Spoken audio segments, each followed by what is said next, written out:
Hi everyone, this is John Daly again. I'm going to talk about something that the rain inspired me to do, and it is not water, but minerals and electrolytes. So the rain obviously can demonstrate where we would naturally get our water from, and subsequently where we'd get our minerals from. Now, I was recently in Switzerland, well I guess a couple years ago now, but having water fresh off the glacier was almost a life-changing experience.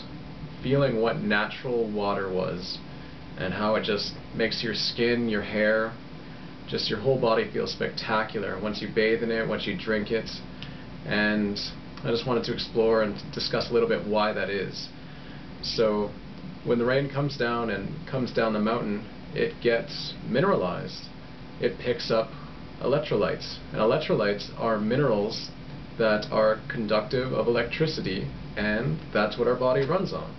Signals from our brain connect to our muscles, our tissue, and send signals between the two, and that allows us to move our arms like this, it allows our head to move like this, and quite simply, that's how our body functions. So this is one way that we'd normally get it in nature. However, there are a lot of pollutions in the air, a lot of pollution in the water, so a lot of us filter our water, which is great. We get filtered water through carbon medium bases like Brita filters or Santivia machines, or we can get reverse osmosis or even distill our water. Unfortunately, in that process, we can lose a lot of the minerals. So what we want to do, or what may be more beneficial, is to look at where we might get our minerals in our diet if we are doing that, or what we can add to the water to remineralize it and add those electrolytes. So a mineral deficiency in the body can be a plethora of things.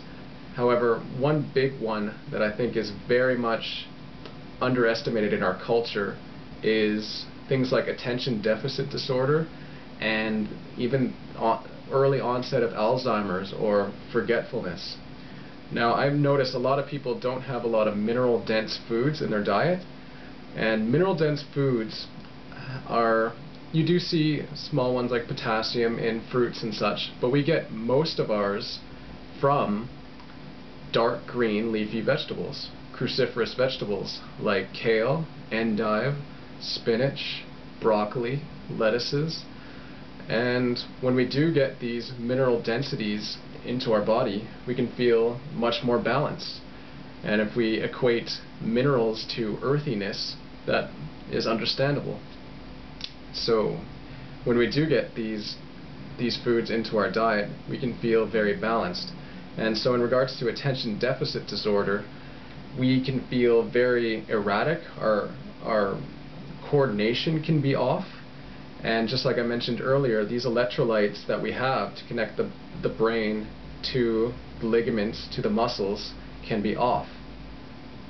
So when we do start repairing those through diet, through more green leafy vegetables, or substituting trace minerals, ionic sea minerals, I use, since I drink a lot of reverse osmosis water at home here, I'll just buy from the store, I add ionic sea mineral drops. And it does not take much, and not only will this make the water, mineral water, or very close to pure, it'll restructure it so it makes it much more absorbable, and to be honest, I think it tastes a whole lot better. So things like that, very affordable and very easy to do. The other thing I want to mention in this video regards to mineral density is something that I don't think a lot of people have ever thought about in terms of being a superfood or being beneficial for their diet, and that are seaweeds.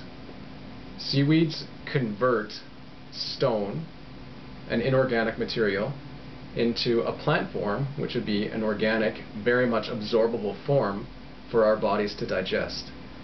And I know many people that get great value from taking seaweeds on a regular basis. There are things like dulse, wakame, nori. Nori is those things that you find sushi in. Fantastic stuff. Or iris moss. And you can find all the minerals very easily in those. And you may have heard one called kelp. Or you may be dealing with things like thyroid issues, and you may have heard of a thing called iodine.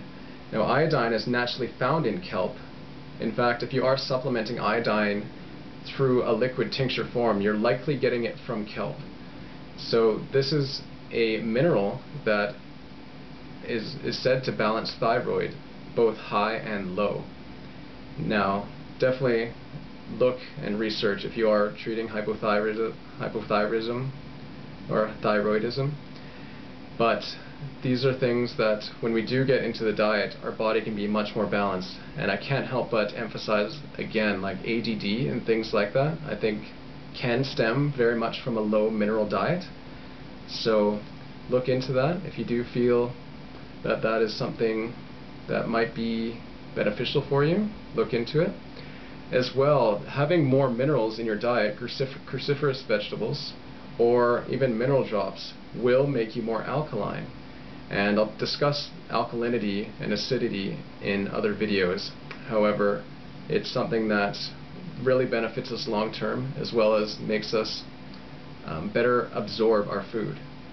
So that's minerals, and that's the introduction to water in a nutshell. And I'll definitely touch on water again in other videos. But now that my hair is wet from the rain, I thought, why not talk about this?